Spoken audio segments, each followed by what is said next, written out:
দ্বীনের উপর ইস্তেকামত থাকার উপায় সংক্ষেপে বলবেন।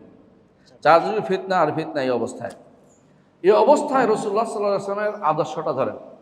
রাসূলুল্লাহ সাল্লাল্লাহু আলাইহি ওয়াসাল্লাম তিনি বলেছেন যে তোমার ঘর যেন তোমার জন্য যথেষ্ট হয়, বেশি বেশি বাইরে যাবেন না, প্রয়োজন না হলে রাস্তা রাস্তা হেঁটে বেড়াবেন না, বিশু পরামর্শ মুখখানে দোয়ার মুখখানে হেঁটে যাবেন না, বুঝলেন? এবং কুফা আঙ্কা লিসানাক, জিহ্বাটাকে একটু নিয়ন্ত্রণ করবেন, যেখানে সেখানে কথা বলবেন না, হ্যাঁ? এবং আল্লাহর সাহায্য চাইবেন সবসময়, যে আল্লাহ যেন আপনাকে হেফাজত করে, আল্লাহর কাছে আশ্রয় চাইবেন।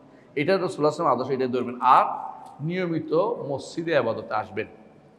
ইবাদতে আসা যাওয়ার মধ্যে থাকলে এই সময়টা আপনার আরেকটা সময়কে আপনি গুনাহ থেকে বাঁচিয়ে দেবেন। গুনাহতে যাওয়াচ্ছে জামাতের জন্য যেভাবে আপনি থাকবেন যে জামাতে পড়বো, সালাতটা জুমা মসজিদে পড়বো, আমি ভালো লোকদের সাথে কিছুক্ষণ থাকি, এই যে আপনার যে টেন্ডেন্সি, এটা আপনাকে খারাপ কাজ থেকে বাঁচিয়ে দিবে।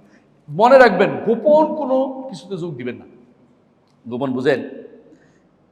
ইবনে সিরিন রহমতুল্লাহ আলাইহি বলছেন, যখন তুমি দেখবে কিছু মানুষ সব মানুষকে বাদ দিয়ে একান্তে কোনো গোপন কথা বলতেছে, ফাআলাম আন্নাহুম আলা তাসিসি দালালা, জেনে রাখো এরা পথভ্রষ্টতা রচনা করতে যাচ্ছে, ওদের সাথে বসিও না। কথা বুঝছেন? গোপন কোনো বৈঠকে বসা যাবে না। স্পষ্ট মসজিদ আছে, কথা বলতেছে, কথা বলা যায়, গোপন গোপন খুটুক খুটকুট খুট করে, বুঝবেন যে এটার মধ্যে শয়তানি আছে একটা। ওদের থেকে বহুত দূরে থাকবেন, কারণ এই ফিতনা আপনি পড়লে আর বেরোতে পারবেন না। আর রাসূলুল্লাহ সাল্লাল্লাহু আলাইহি ওয়াসাল্লাম বলেছেন, ফিতনা আসবে, যে উকি দিবে সে বিপদে পড়বে, উকি না দিয়া ওইটা থাক, ফিতনা বুঝছি। 3 নম্বর কাজ যেটা বলছি, বা 4 নম্বর কাজ, যেটা হচ্ছে যাদেরকে আপনি চিনেন, আলেম বলে জানেন, ওদের সাথে থাকবেন। যাদের চিনি না, জানি না ওদের সম্পর্কে, অথবা তাদের না জানলেও চলে দিনের জন্য, তাহলে তাদের কাছে যাবেন না। কথা বুঝছেন কিনা?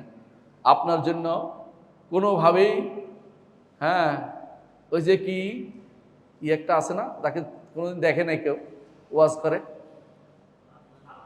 আবু তামিম আদনানি, তামিম আদনানি, দেখছেন কেউ কোনোদিন? ফিতনাবাজ, বুঝেন না কথাটা? আবার দেখবেন যে ওই যে কেউ আছে মারামারি করার জন্য গোবর নিয়ে যাচ্ছে, বিন বাজ হচ্ছে, সে বই ভালো, তার বই ভালো।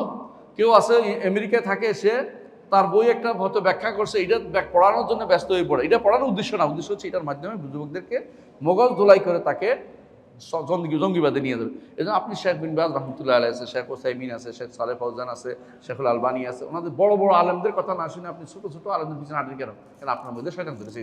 এই জন্য বড় বড় আলেমদের হাক্কান, যাদেরকে সত্যিকার আলেম বলে সারা বিশ্বে প্রচলিত, যাদের ব্যাপারে ফিতনা থেকে আল্লাহ তাআলা তাদেরকে বাঁচিয়ে, আমরা বুঝতে পারছি, দেখতে পাচ্ছি, ওদের থেকে, ওদের পথে থাকবেন, অন্যদের পথে হাঁটবেন না।